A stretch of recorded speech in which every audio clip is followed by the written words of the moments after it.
లోకేష్ కనకరాజు నటించిన new movie DC.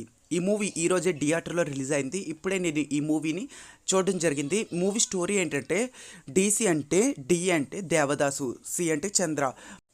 వీళ్ళ కుటుంబాలు ఒక గ్యాంగ్స్టర్ వల్ల అతలాకుతలం అవుతాయి.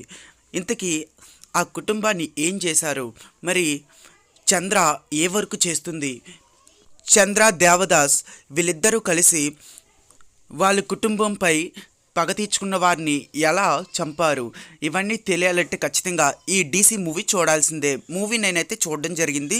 మూవీ ఫస్ట్ హాఫ్ అయితే చాలా ఇంట్రెస్ట్గా జరిగింది. ఒక్కొక్క ఫ్యామిలీ గురించి చూపించడం, అదేవిధంగా చంద్ర లైఫ్ చూపించడం, దేవదాసు లైఫ్ చూపించడం, అవన్నీ కొత్తగా అనిపిస్తాయి. ఆ తర్వాత మూవీ సెకండ్ హాఫ్ మొత్తం ఫైటింగే ఉంటుంది, కాస్త స్లోగా ఉన్నట్టుంటుంది. కానీ మూవీ వన్ టైం అయితే చూడొచ్చు. ఫ్యామిలీతో చూడొచ్చు అంటే అక్కడక్కడ కొన్ని వైలెంటెడ్ సీన్స్ అయితే ఉంటాయి. నేను హీరోయిన్ క్యారెక్టర్ గురించి రివీల్ చేస్తే మీకు స్పాయిలర్ అవుతుంది కాబట్టి నేనైతే రివీల్ చేయను. ఇక మూవీలో ఫైట్ సీన్స్ అయితే బాగున్నాయి. ఫైనల్గా ఈ మూవీ వన్ టైం అయితే చూడొచ్చు. ఇంకా ఓటీటీ రైట్స్ వచ్చేసి నెట్ఫ్లిక్స్ లేదా సన్ ఎన్ఎస్టీ తీసుకున్నట్లు అధికారికంగా ప్రకటించడం జరిగింది. ఇంకా శాటిలైట్ రైట్స్ వచ్చేసి జెమినీ టీవీ ఈ మూవీ యొక్క శాటిలైట్ రైట్స్ తెలుగు రైట్స్ అయితే తీసుకోవడం జరిగింది.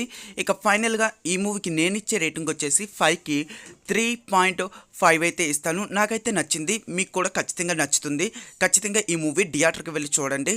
యాక్షన్ సీన్స్ అంటే యాక్షన్ మూవీస్ ఎవరికైతే నచ్చుతాయో ఈ మూవీ వన్ టైం అయితే చూడొచ్చు. Thank you.